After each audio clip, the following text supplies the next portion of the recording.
سلام و درود. امروز اومدم یکی از رپرهای شناخته شده و مطرح ایرانی رو معرفی کنم. حمیدرضا امیرصفت زاده 18 مرداد 1372 خواننده، ترانه‌نویس و رپر اهل ایران است. او در میانه دهه 1390 با موسیقی زیرزمینی شناخته شد. هیچکی باشه عشقم بد نگرد چند لرچی خاطره داریم عقب پرپره. حمیدرضا امیرصفت در 18 مرداد 1372 در محله شمس‌آباد تهران متولد شد.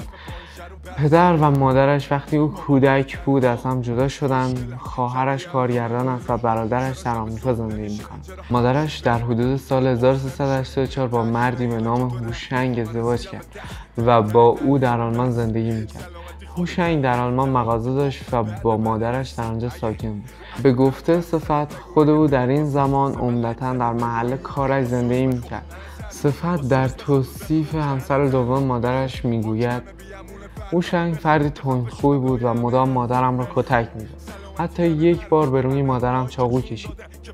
وی با همه اطرافیانش دعوا می‌کرد و با خانواده خودش نیز مدام درگیر بود و ما همیشه سعی داشتیم او را آرام کنیم. صفت به همراه دوستش علی رهرا از دوره تحصیلی راهنمای کار ساخت موسیقی رپ زیرزمینی را آغاز کرد. او رپرهایی مانند امینه و 50 سنت را الگوهای خود معرفی کرده است. نخستین ترانه او خیابانی ها نام داشت. او در ابتدا نام حمید ابتکار را برای خود برگزید، اما بعدها تصمیم گرفت از نام تولد خود استفاده کند. صفت در آغاز فعالیت گروهی به نام زدوبند تشکیل داد و به ساخت ترانه‌های گروهی پرداخت. صفت قرار بود از بازیگران نمایش لامبورگینی به کارگردانی سیامک سفری باشد که در مجموعه شهرزاد تهران روی صحنه رفت. از آنجا که رپرها در ایران مجاز به اجرا نیستند، او فقط یک شب روی صحنه رفت و از آن به بعد از همراهی این گروه محروم شد. از ویژگی‌های آثار حمیدصفت پرداختن به مسائل روز و به کار بردن مسائل ملی و دینی در اشعار خود است. این بود هدف و راه چند راه همت شریکی ها. شما ها چی میگی ها؟ حرف و دردم چی میگی؟ از پرونده قضایی او هم میتوان گفت در 22 مرداد 1396 حمیدصفت به قتل شوهر مادرش اعتراف کرد.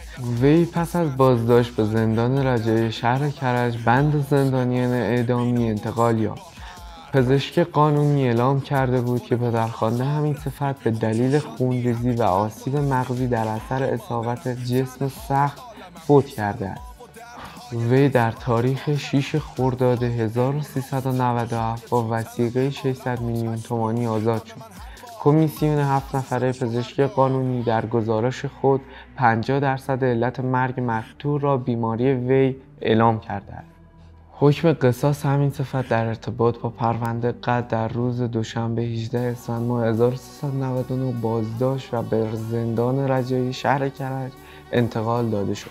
دادگاه رسیدگی به اتهامات او در 14 فروردین 1400 در شعبه دهم دادگاه کیفری 1 به ریاست قاضی راسخ برگزار شد و به قصاص محکوم و در زندان رجایی شهر کرج حبس شد.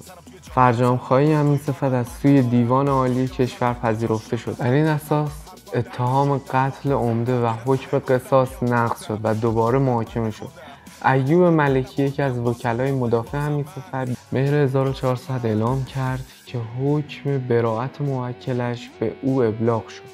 همچنین او در روز 11 مهر ماه 1400 از زندان با وثیقه 1 میلیارد تومانی آزاد شد. آزاد شدم خوشحالم ننه، انشالله آزادی قسمت همه.